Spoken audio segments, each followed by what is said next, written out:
Welcome to our session of A Story, a Song, Let's Play Along. My name is Angela Leonhardt, and I am a music teacher in San Antonio, Texas. I teach K through 5 general music during the day at a school district here. And nights, weekends, I am the director of children's music at my church, Alamo Heights United Methodist. And we have a graded choir program. We divide our kids into a K1 group, a 2-3 group, and a 4-5 group. So we have 3 different directors that work with those choirs. And then our youth go from 6 to 12. So we have another director that does that. So glad you can hear me, Tracy. Thanks for putting that in the chat. So Allison is also here. I don't know if you can see Allison or not. Allison is our monitor that's helping me with the background stuff. So chime in the chat as well. So I'm thankful that you chose to spend part of your conference with me today in this session. It's a little weird for me as a presenter to not be able to see your faces and to not be able to read your audience. If you've ever spoken in front of audiences before, you know that, you look at their eyes. Are they confused? Are they getting it? And I have no clue. So if you would just put that in the chat. If you have questions, I would love to answer your questions as we're going along. Since you can't raise your hand or say, hey, can you explain that again? Please feel free to use the chat box. Speaking of the chat box, why don't you go ahead and in the chat box, introduce yourself so that other people know you're here. So tell us where you're from and what you teach. So I'm going to give you a minute to do that. I know there's also a little bit of lag time we learned in the last session. So I'm going to give you a few seconds and that might lag just a little bit to go ahead and introduce yourself in this new digital environment. So we're here today to talk a little bit about introducing stories into our choir curriculum. And as we know, hymns are basically stories and anthems are often stories, but how do we utilize other types of stories for creative work with our children? So that's going to be our goal today. Let's start with a story. I'm going to flip over here. Called Drum Dream Girl. This is a book that I was just introduced to this spring, and it's a beautiful illustrations and beautiful story about a young girl. So let's take a listen and watch. It's about 3 minutes. Drum Dream Girl, How One Girl's Courage Changed Music. Poem by Margarita Engel. Illustrations by Rafael Lopez. On an island of music, in a city of drum beats, the drum dream girl dreamed of pounding tall conga drums, tapping small bongo drums, and boom, boom, booming with long, loud sticks on big, round, silvery, moon-bright timbales. But everyone on the island of music, in the city of drum beats, believed that only boys should play drums. So the drum dream girl had to keep dreaming, quiet, secret, drum beat dreams. At outdoor cafes that looked like gardens, she heard drums played by men, but when she closed her eyes, she could also hear her own imaginary music. When she walked under wind-wavy palm trees in a flower-bright park, she heard the whir of parrot wings, the clack of woodpecker beaks, the dancing tap of her own footsteps, and the comforting pat of her own heartbeat. At carnivals, she listened to the rattling beat of towering dancers on stilts and the dragging clang of costumed drummers wearing huge masks. At home, her fingertips rolled out their own dreamy drum rhythm on tables and chairs. And even though everyone kept reminding her that girls on the island of music had never played drums, the brave drum dream girl dared to play tall conga drums, small bongo drums, and big, round, silvery, moon-bright timbales. Her hands seemed to fly as they rippled, rapped, and pounded all the rhythms of her drum dreams. Her big sisters were so excited that they invited her to join their new all-girl dance band. But their fathers said only boys should play drums. So the drum dream girl had to keep dreaming and drumming alone. Until finally her father offered to find a music teacher who could decide if her drums deserved to be heard. The drum dream girl's teacher was amazed. The girl knew so much more, but he taught her more and more and more. And she practiced and she practiced and she practiced until the teacher agreed that she was ready to play her solo drums outdoors at a starlit cafe that looked like a garden, where everyone who heard her dream-bright music sang and danced and decided that girls should always be allowed to play drums. Both girls and boys should feel free to dream. This book and this poem was inspired by the childhood of Chinese African Cuban girl Milo Castro Zalagria. All right, so beautiful story based on a true story of a little girl from Cuba who was not allowed to play drums because she was a girl. And I think it's important that we show our students not only books from our country, but from and stories from other countries. And as our United States keeps getting more diverse, having children being able to see themselves in literature, I think, is important. So this is an excellent opportunity for that. So my students and I created a poem. Whoops, drum. Let's not do that. Let's see here. There we go. Technical difficulties. All right, so my students and I created a poem after we read this story, and you can see that hopefully on your screen. And what do we notice about the words? If you were here live, well, I know you're here live, but if you were here where I could interact with you and speak with you, I would ask you to respond to that. You might notice that there's different colors on the screen. You might notice that line number 1 and line number 3 are exactly the same words. So that was purposeful to make them the same. Repetition is good with children, as you know, and especially with younger children, but with all children. When we can repeat things, that's good. So here's what the words sound like with the rhythm we created. It goes like this. Flower, drum, listen to me play. Drumming, drumming every day. Flower, drum, listen to me play. Boys and girls drumming every day. So even line 2 and 4, there's a little bit of similarity in there. So that helps us remember. So listen to it one more time. It goes like this. Flower, drum, listen to me play. Drumming, drumming every day. Flower, drum, listen to me play. Boys and girls drumming every day.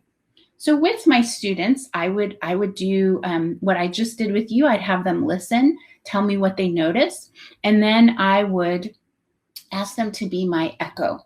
So I would go first and they would be my echo. Flower, drum, listen to me play. Drumming, drumming every day. Flower, listen to me play. Boys and girls drumming every day. If we needed to do longer phrases, so I would do the first 2 lines and they would do the first 2 lines, we could then add and scaffold that in there. I'm not going to do that now. I think you are reading off the screen and you've probably got it. So the next step after we have that is we're going to take those words that we were saying in our mouth and put them in our hands. So this is what we call body percussion. And I'm sure a lot of you are familiar with that terminology. So sometimes with my students, I ask them to do the 2-finger clap.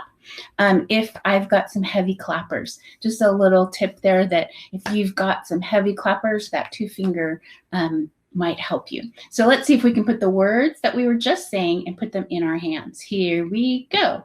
Flower, drum, listen to me play. Drumming, drumming every day. Flower, drum, listen to me play. Boys and girls drumming every day. So I told you that my students and I created this. So how did that come about? Well, I had it mostly laid out, but then as we were doing it, there was some lines. Line number 4 specifically, we had difficulty with the way that I did it originally, and my students said, well, what if we said it like this? And okay, so that's how a lot of times that comes about, is what I have in my brain doesn't work with kids, so we change it on the spot, and that's where we get that. Where else could we put it on our bodies? We might put it on our shoulders, on our heads, on our pats, on our stomps. Depending on the age level of the student, I might even ask them to put it on 2 levels of body percussion. So I might say, can you do the green lines in your claps and the blue lines, the bluish purple lines on your body? So upping the challenge level a little bit, depending on your grade level that you're working with. All right, so we'll pretend like we did all of that. And now we want to take and we want to transfer this rhythm, because we've experienced it in our mouth. We've experienced it kinesthetically in lots of different ways. Now we're ready to transfer it to an instrument. So what kind of instruments might you transfer this to? I'm going to move my screen a little bit here. One of the instruments that you might have is a tabano drum. And a tabano drum looks like this. If I can get it better, there we go. So tabano drums are usually sitting when you're playing them, or kids might be standing behind them, or they might be kneeling if they're taller, if you've got some taller kids, kneeling on their knees. So basically on a tabano drum, I have some different sounds that I can make. I can have what we call the tone, which is along the side here, or I have the bass, which is in the middle, has a different tone. So I'm just going to play everything on the side. So I'm going to take those words, I'm going to put them on my drum. Flower, drum, listen to me play. Drumming, drumming every day. Flower, drum, listen to me play. Boys and girls drumming every day. Now, if I were using this with younger students, that's all I would worry about. If I were using this with older students, I might experiment with them and say, hey, where could we add a tone? So it might be flower, drum, drumming, drumming every flower.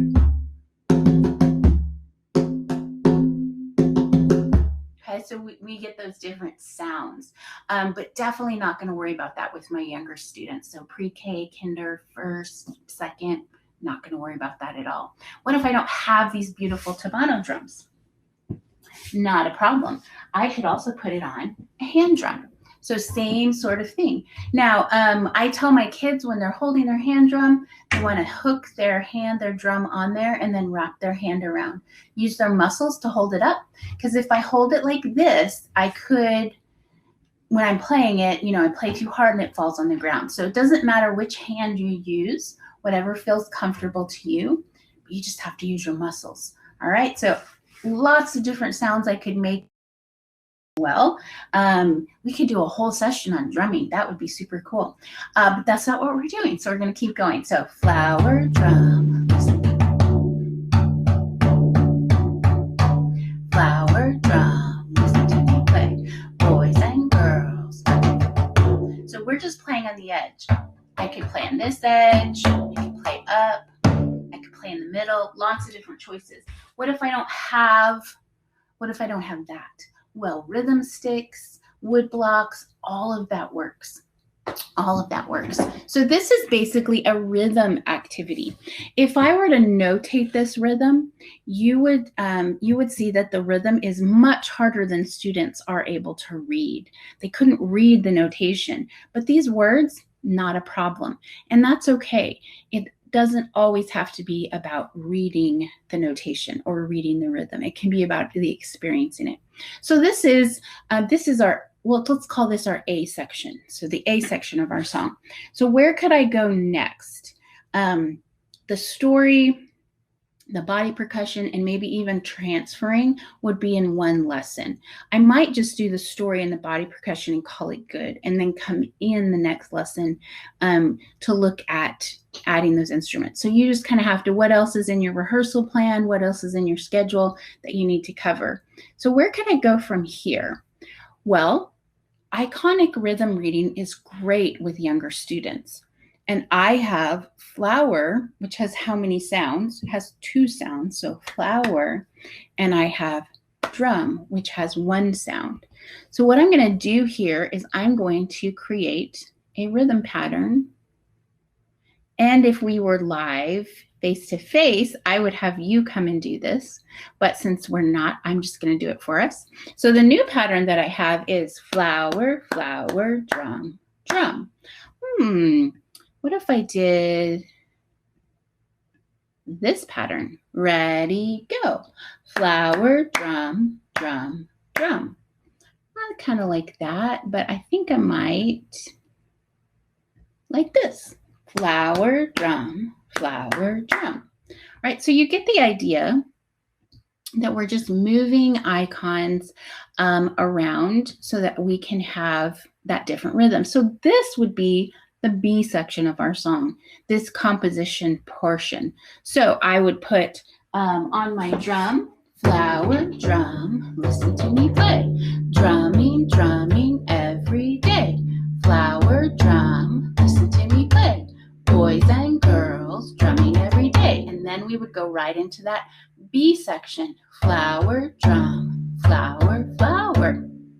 Could have the students rotate because you may not have enough instruments for everyone to be utilizing that. Someone new could come up and they could create a new pattern for us.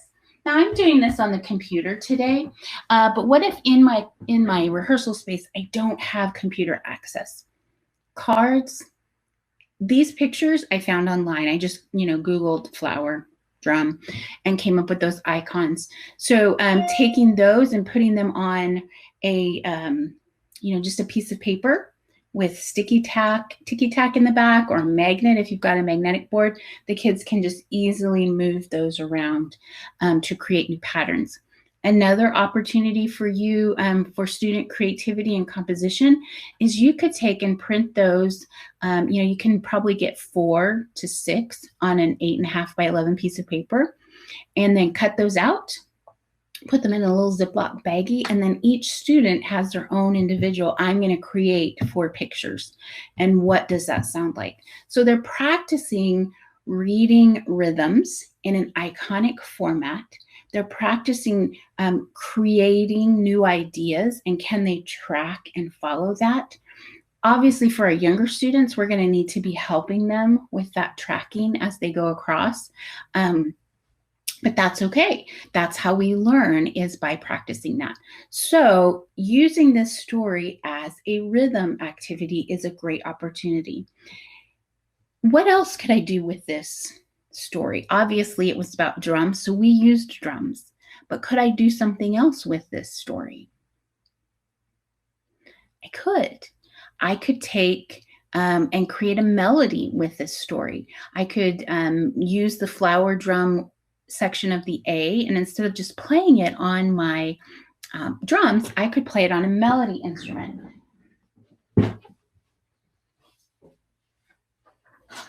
So that melody instrument could be a xylophone, if you have access to those. You might set it up in a pentatonic format. So pentatonic means that we have 5 notes. I'm going to go ahead and set up in C pentatonic. So I have 1, 2, 3, 1, 2, 1, 2, 3, 1, 2. So there's 5 notes that just repeat themselves. So what if I played my melody, my flower drum, just on the letter G, just to kind of get my mallets warmed up?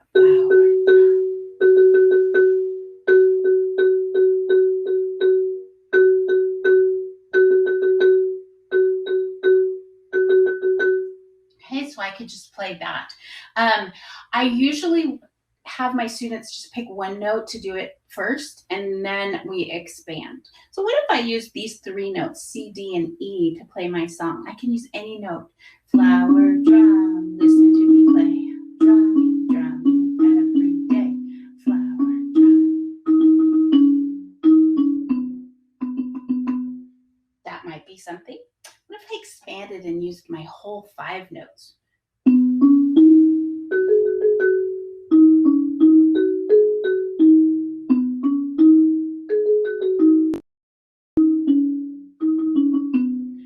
So we're just we're using that rhythm that we've done kinesthetically, transferring it to a melody. We might settle on a note that we exactly like, and we figure our melody and we play it like that the whole entire time. That would be great. Or we might do what we have just been doing, which is to improvise, which is to make it up on the spot. And they could change every time we played it. But what I really want them to also get into their bodies is that we're going to go back to the tonic. We're going to go back to the home tone. And if I'm in C pentatonic, my home is C. So I'm going to go back so it feels complete. All right, what happens if I don't? I feel like something else wants to come next. So most music that we listen to goes back home. Sometimes it doesn't. I understand that. And sometimes my students will choose not to have it go home. But they've got to have a really good reason if they're going to be doing that. So xylophones would be a melody instrument that I could utilize. I don't have xylophones at my church, Angela. What can I use? Well, you might have boom whackers at your church, which are less expensive and more accessible. So they come in lots of different colors. This is my C, my D. So you could set it up again in pentatonic, only use C, D, E, G, A. So you're not using the F or the B in C pentatonic. So every kid has this.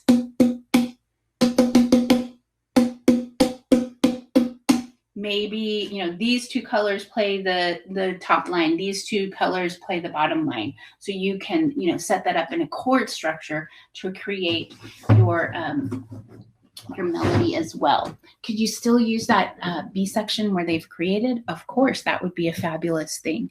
So here I took this simple story that doesn't have really anything to do with music. While it has a musical theme, it's not a book that you would go, oh, this is a music book. This is in my music curriculum. This is something that I found in another place in Barnes & Noble. It wasn't filed under the music section. And we used that for building this whole scaffolding of different activities that we could do with Drum Dream Girl. All right, if you have any questions about Drum Dream Girl, I'm gonna pop over here. I'm not seeing any questions pop up, but if you have any questions or if you have any suggestions, you could also do this with that. Please feel free to pop those in the chat and share those with other people. And we're going to keep going to another song or story. So this is a song from the Growing in Grace curriculum that was out last fall, the Keep on Singing curriculum, and used with permission. Let's just take and listen to this song.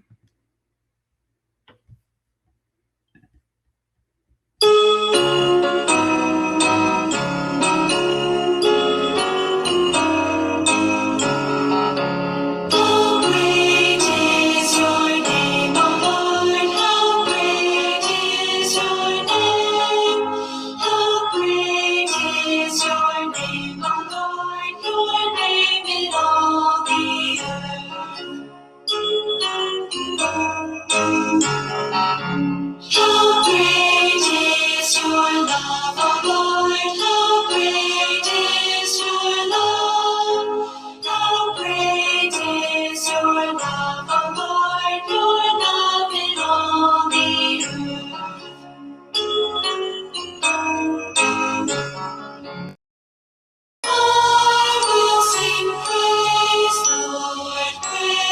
to your name. I will sing praise, Lord, your great love proclaim. How great is your name, O Lord, how great is your name. How great is your name, O Lord, your name in all the earth. Your name in all the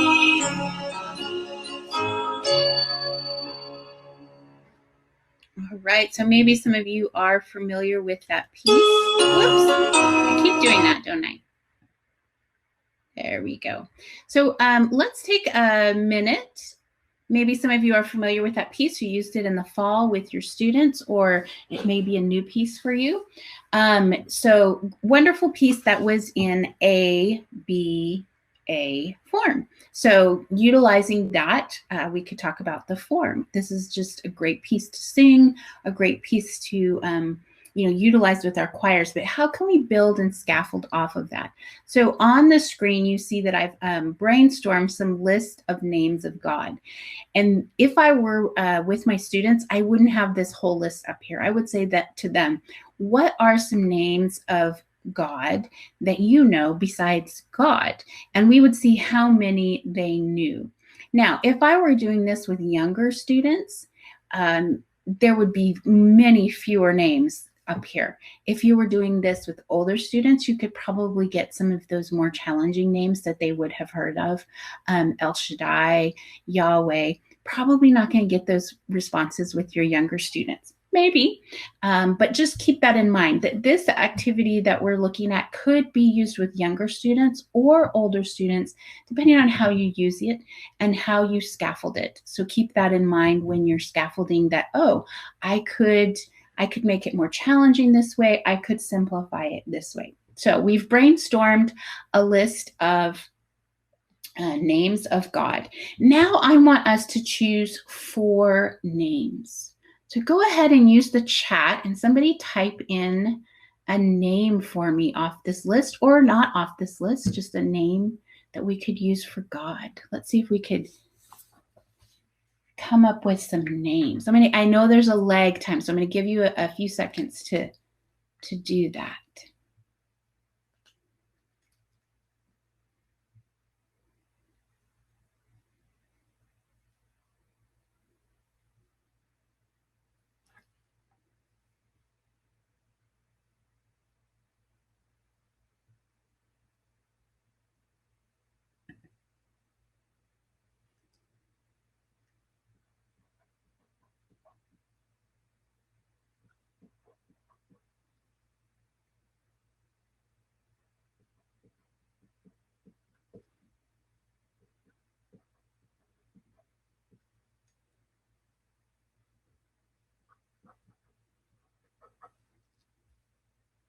Let's see.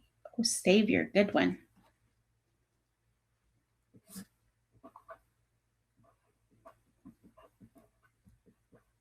Prince of Peace, another good one.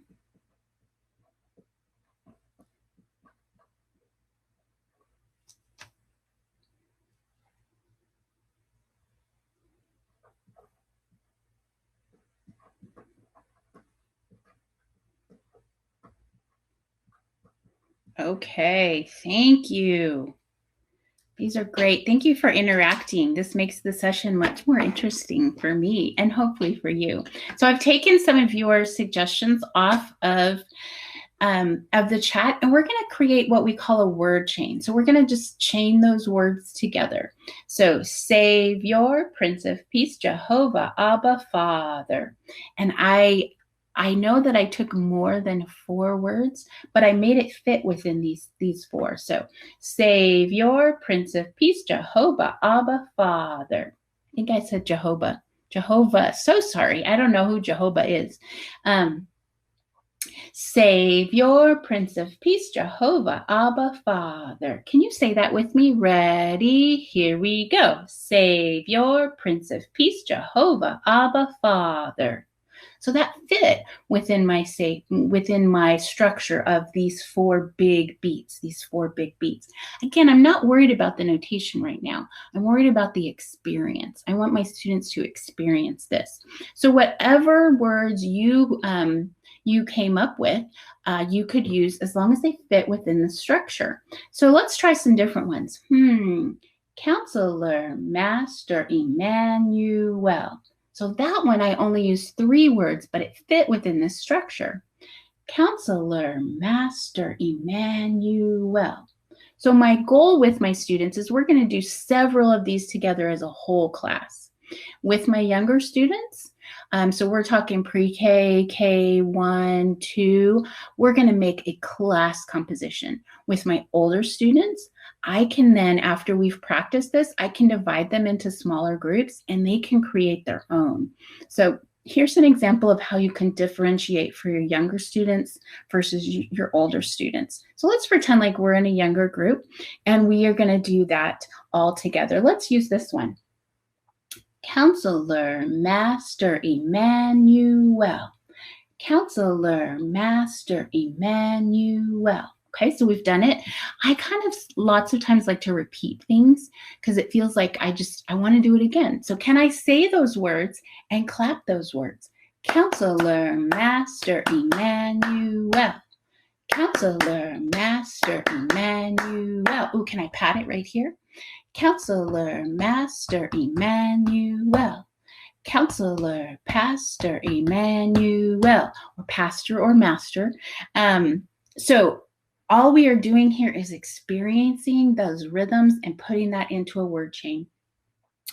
And then after we've practiced with the body percussion, can we transfer it to instruments? So rhythm sticks, wood blocks, drums, wonderful things that I could use. What can I find around my space? And we don't all have to have the same instrument. Maybe I have woods, or maybe I have metals.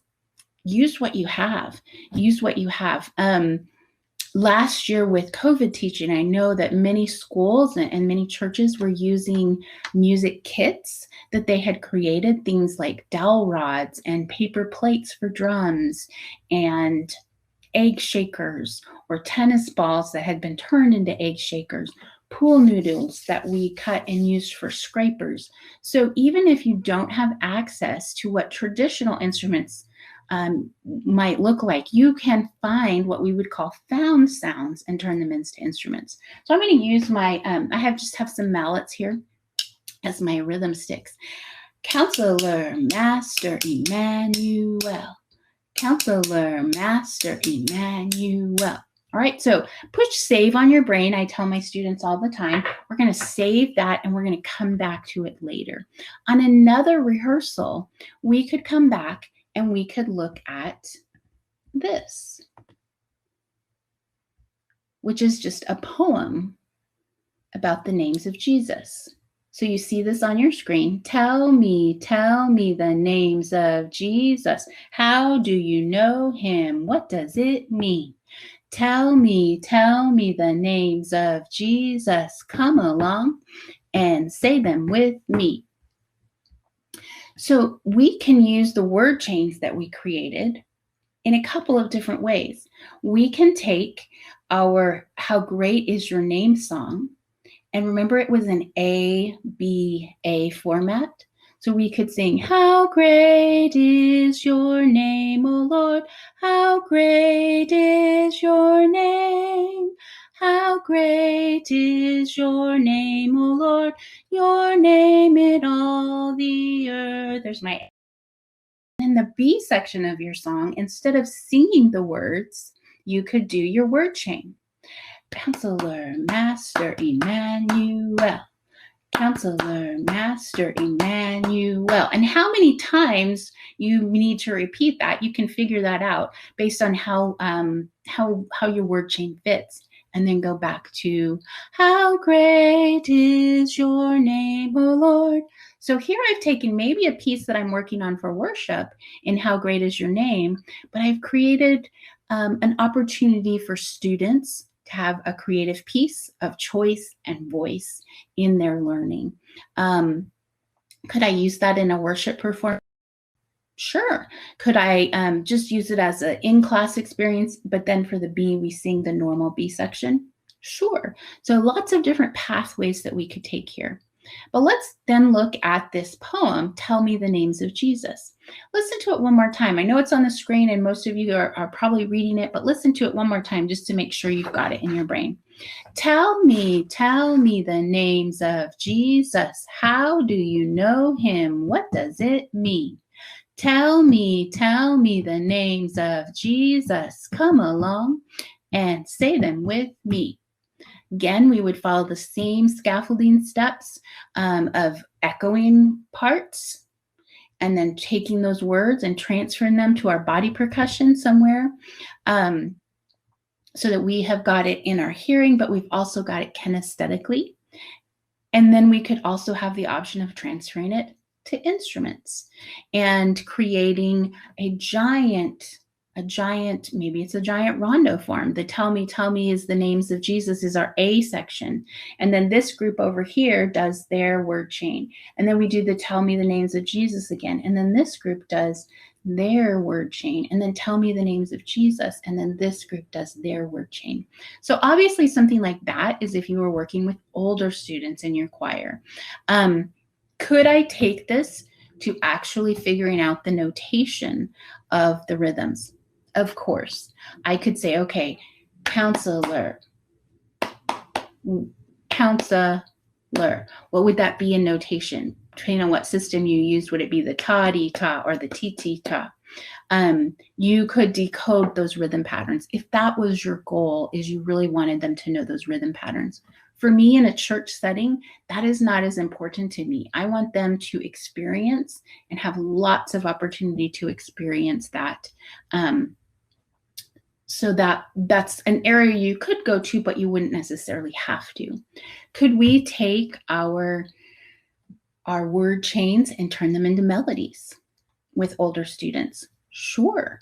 Again, going back to the xylophone and figuring out, or going back to the boomwhackers, or if you have handbells or hand chimes that you could use, figuring out how that could be a melody would be an excellent opportunity to integrate that as well. So utilizing what we have and giving our students the opportunity for choice and voice. We are learning more and more about how students learn and how they learn best.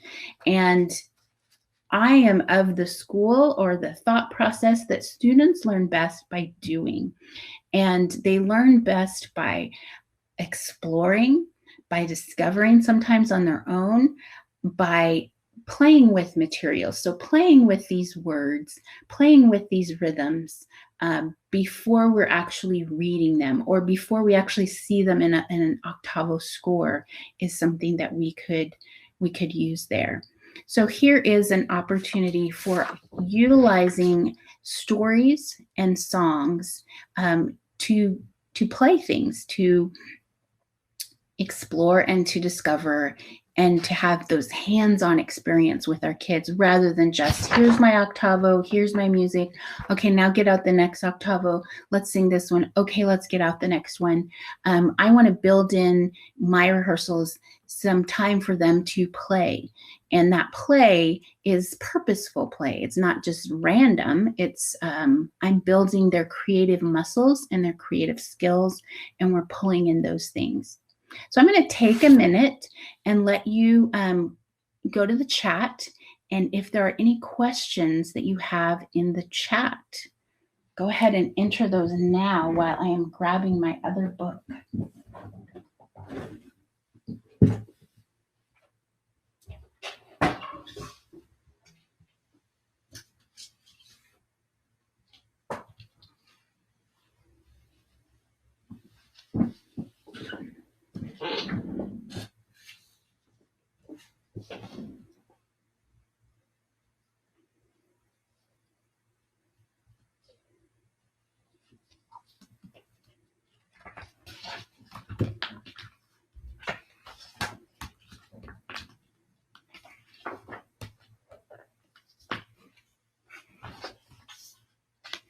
Okay, looks like we are not having any questions, which is fine.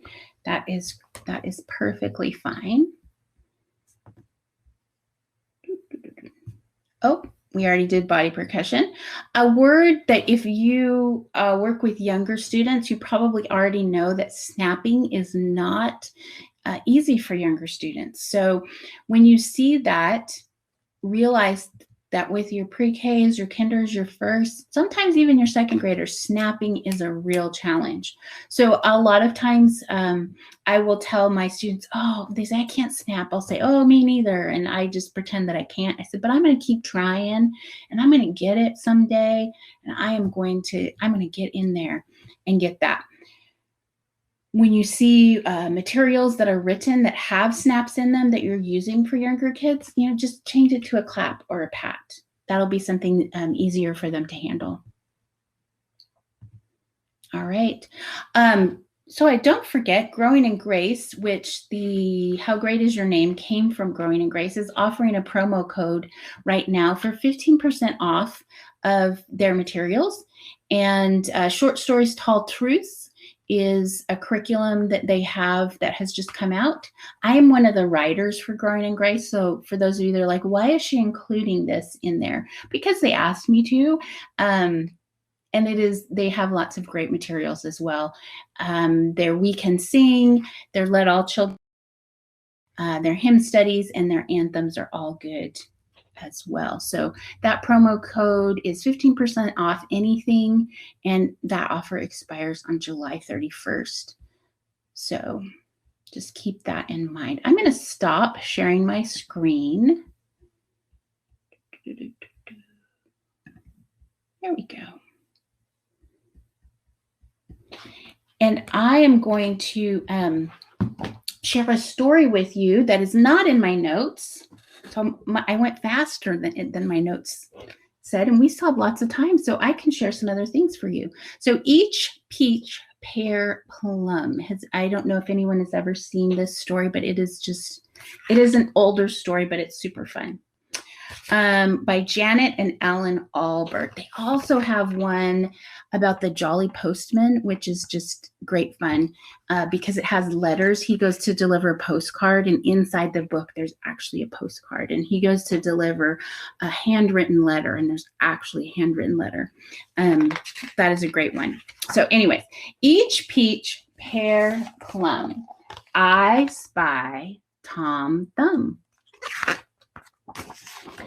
Tom Thumb in the cupboard, I spy Mother Hubbard. Mother Hubbard down the cellar, I spy Cinderella. Or Cinderella if you want it to rhyme. Cinderella on the stairs, I spy 3 bears.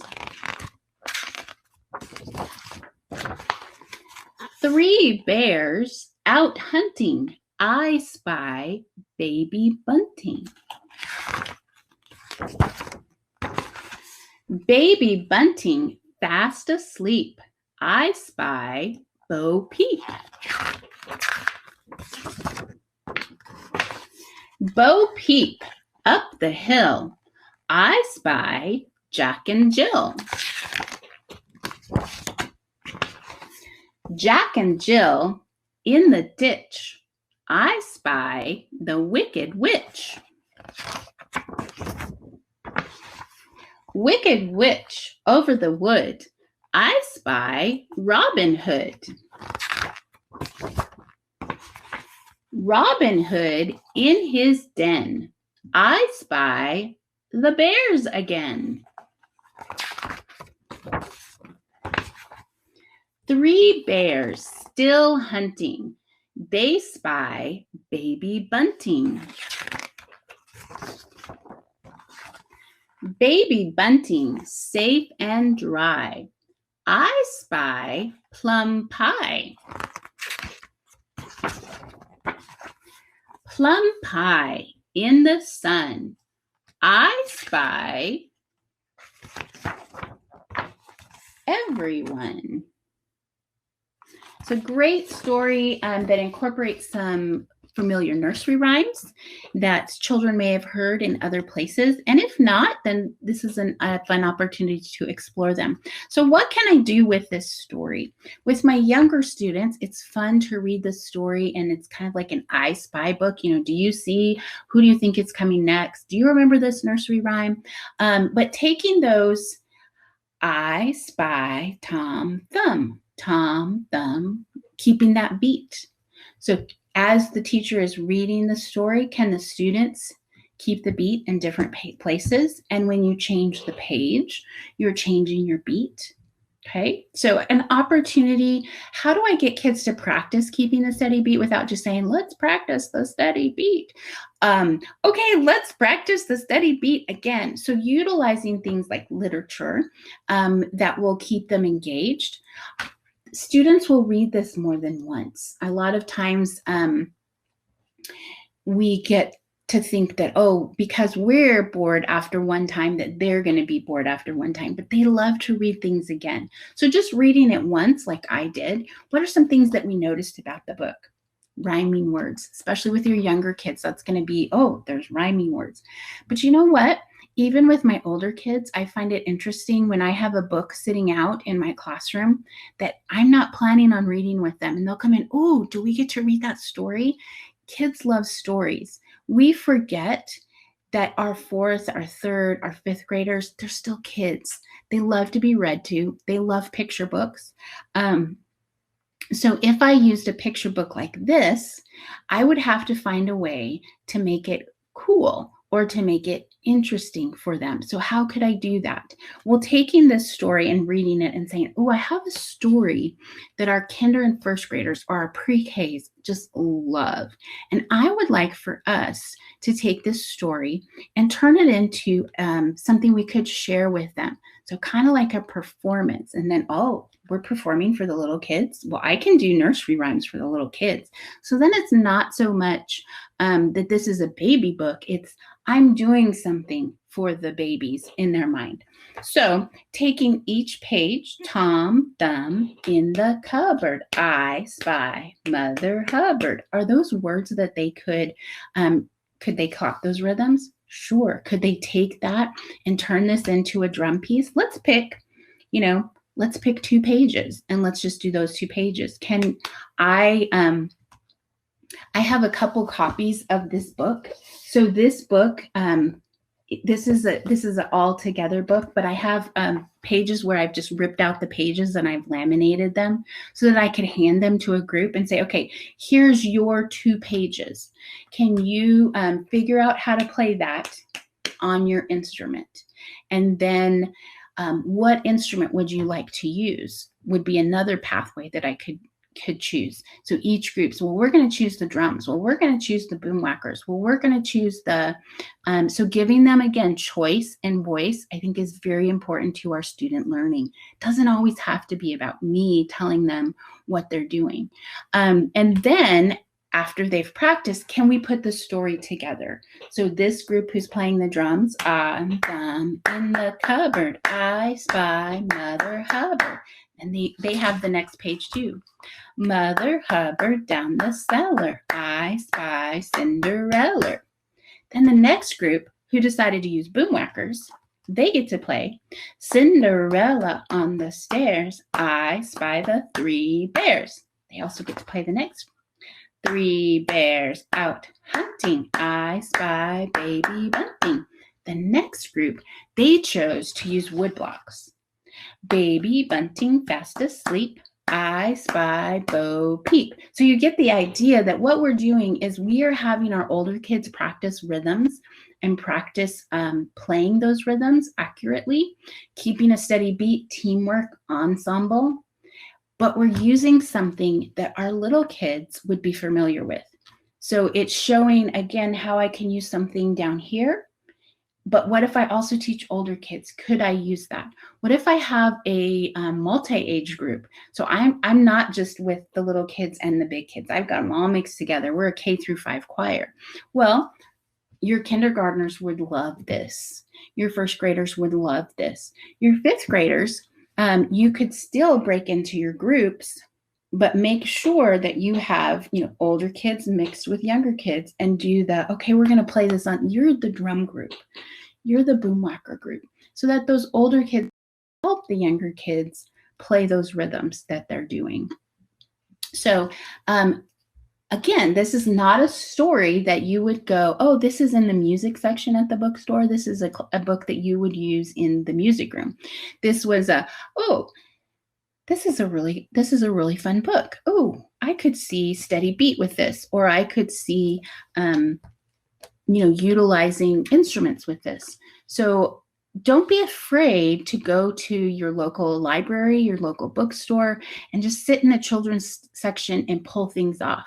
Things that have rhyming words, things that have repetition, are all things that I go to, things that I could act out. That could be another layer of this is, could we create simple costumes? And here comes the three bears, and here comes the Mother Hubbard, simple costumes, a hat, a scarf. We're not talking major things. So Arts Integration is in session later this afternoon if you want to come back for that. But here would be another example of something that you could do to integrate some of the other arts in there. Okay, I am still great on time. I'm not going to read this whole story to you, but this is a new find. I just found this last week. The world needs more purple people, and I am in love with this book. I love purple. It is my favorite color, and I think this is going to be my classroom theme this year. I just love it. So how to be a purple person. Now, you may be asking yourself, why in the world would I want to be purple? Purple is a magic color made when red and blue work together. I think all the best things in the world are purple. But you're probably wondering, what does that have to do with people? Wow, are you a genius? Because you're already on your way to becoming a purple person. You want to know why? Step 1, ask really great questions. My dad says purple people ask great questions. Questions about everything. Questions about questions. So what this book is talking about is how to be a purple person. And a purple person asks questions. A purple person laughs a lot. A purple person uses their voice to sing, to questions, to be friends with other people. Purple people are hard workers. They keep trying. They're persistent. They don't give up. And purple people are you, totally you. Just be yourself. So what a great message for our students in a kind of a fun way. It does talk about painting yourself purple in here, but they're saying, nope, just kidding. Don't really do that. But wouldn't that be fun to paint yourself purple? But it's about including others that maybe don't look like us, that don't act like us, that don't have the same thought processes as us, but asking questions about their thought processes and understanding them better rather than just jumping to conclusions with that. So again, just discovered this book last week. The world needs more purple people. There might be some purple songs that come out of this. You might discover some fun things that you could do with the Purple People book. All right. I have one more thing for you, and we're probably going to end a little earlier because this session was a little longer. I didn't realize that than the other sessions. So I want to introduce you to my friend. This is Luella. Luella is a puppet. Now, Luella, I found you can find these kind of crazy people puppets on websites like West Music. You can probably find them on Amazon. I will warn you that they come with squeaky toys on the inside. And we had to do a little surgery here with Luella because I don't want that squeaky when I'm doing this with the puppet. So, get your scissors out. It's really cute. So Luella here loves to sing, and Luella is is a permanent presence in my classroom, and we sing a lot to Luella. And Luella has a friend, Frank or Francis, who we sing to as well. Francis is purple, by the way. I think he'll fit in my purple classroom. So using puppets in your classroom is another really great way for you to engage students through storytelling. The puppets can tell the story. The puppets' Beanie Babies can keep the beat. Beanie Babies can, tell the story or answer the question. So especially with your younger students, the puppets are really a really fun thing to use in your classroom. And even older kids, like I was talking about this story, even older kids love to have, are we going to use the puppets today? And I'm like, no, we're not going to use the puppets today. Those are for the kindergartners. But finding ways where I can bring that in and let that sense of imagination and let that sense of play, for knowing that, hey, if I'm a little shy and I put a puppet in my hand and I can put you out here, maybe that's going to give me a little more confidence. So be okay with using kind of some silly things sometimes. In the last session, I was talking about some of the things I do with Frank and Lou. I mean, nothing's inappropriate, but I'm singing to the puppet. We're singing about Spider-Man. We're having these conversations. And if an adult walked into the room, it would probably be a little bit embarrassing. But for the kids, we're willing to do just about anything to engage them, to connect with them, and to have a purpose with them as we move them on their musical way, and as we connect with them. So that's all I have today for you. If you have any questions, I'm going to put my contact information up on the screen again. Please feel free to reach out to me. Contact me via email. Whoops, let's try that. There we go. Via email, reach out to me on my website, Mrs. Leonhardt's Music Room. I have the session notes up there. I know that the session notes are in this breakout session, and I believe they're on the big overall through the Alleluia conference. You can find those session notes. Please feel free to reach out, and thank you for spending some time with me today. Even though I couldn't see you, I hope that your eyes are telling me that you got some good stuff out of it. So have a wonderful rest of your conference. You get to go to lunch a little bit early today.